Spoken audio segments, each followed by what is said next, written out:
Can I say, you look fantastic. This man looks, and I want to say something. For a long time, it was charming and cool that you just don't age. Now it's frightening.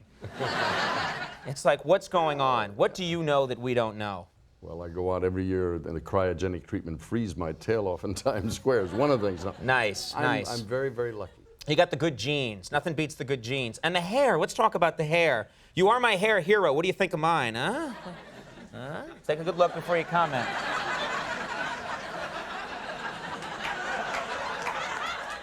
Is this freaking you out? You're strange. I'm a strange man. It might use a little work. You work, huh? What have you got in there? Mayonnaise or something? I don't know how you do it. You said in the outset your hair idols were Jack Lord. Jack Lord from Hawaii Five-0 and you. Jack wore a toupee. No! No! No! No! No! It'll be all right. It'll be all right. He didn't wear a toupee, did he? Yeah. Don't tell me that's a toupee right there. That's real. That looks real. I can see that coming out of your skull. I borrowed this for the occasion. Yeah, I'm checking. There were no zippers or buttons. Is real. That's all you. Now, the fun part is, everybody says, how do you keep it from going gray? I've never dyed my hair. I turned down a commercial once. They offered me a lot of money to do the thing about turning gray. But I had a picture taken the other day. You can see it in this week's TV Guide. And it's gray all the way through it. Just my daughter says, don't stand in fluorescent lights. But you don't dye your hair? You must have some deal with Satan. I don't know what you're doing. Satan's watching right now. Excellent, Clark, excellent. Can we move beyond the hair? Yes. No, in fact, we won't, now that you've asked. We'll stay and discuss the hair till the cows come home.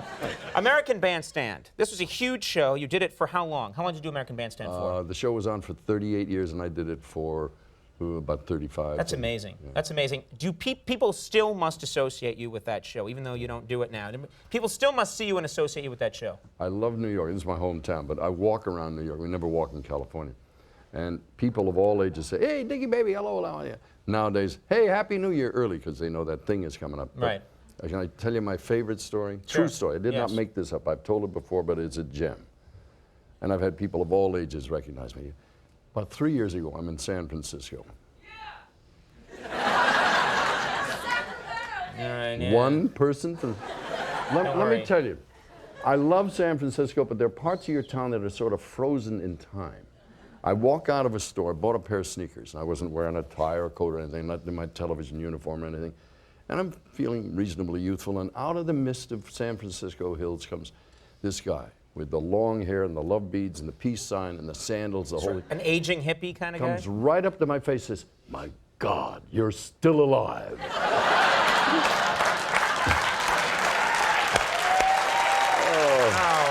That's not right. He was on his way to a Janis Joplin concert. He got delayed in a time warp. Let's talk about, I don't know if this is a touchy area with, you've done very well in show business. You've done extremely well, and you've made a lot of money. You're associated with a lot of different shows. Yeah, you know, you probably own a piece of me, and I don't know about it. No. Okay, only good investments. You have a lot of cash. You have a lot of money at your disposal. You're going to hit me up for a loan? I want money. Yes, I want money. No, do you ever? I've heard at the same time that you're careful with your money. You have quite a bit. You have. You're saying in words, I'm cheap. Well, that's what I've heard about Dick Clark. Don't know if it's true. No. Might not be true. Let me. Might be a complete lie. But I've heard he's got a lot of money and he's tight with it. Let me explain to you. Okay. I was brought up in Mount Vernon, New York, of people of modest means. Right. My mother and dad never spent a lot of money. They saved their money. Right. And it sort of worked into my psyche.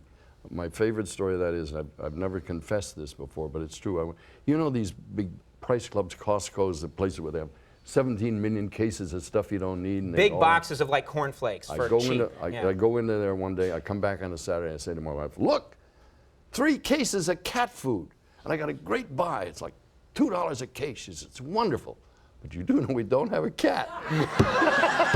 You just bought it because you wanted it? It's true. But we did have a dog, so the dog ate the cat food for a while. And liked it, too. But it was a buy. How can you resist them? I have an idea for a television show. You were pitching one with David before. Right. I figure we put it on against Saturday Night Live on another network. I realize it's a little touchy here. Yeah, let's take that show out. Yeah. No, but like, I want to have a big warehouse show where we got like 17,000 pairs of size 9.5 Reebok sneakers that have a little imperfection. If you get on the phone, you call right away, you can have them for $1.98. We got used Hugos or whatever, all weird stuff. You know. Wait a minute. Well, no disrespect, but what's the show? Just ringing phones then? The whole show is just ring, ring, ring. Oh, okay, good. Yeah. You got to add a sexy element to it. You got to run down here and we'll light you on put fire. a couple of crazy MCs. Well, I'm just trying to, you know, if you want to sell it on the Fox network, there's got to involve fire somehow. Or you can have the sneakers, but we're going to set these wild dogs after you, and you have to fight the dogs for the sneakers. Put some beef in the sneakers, the dog will try and get it, clench into the...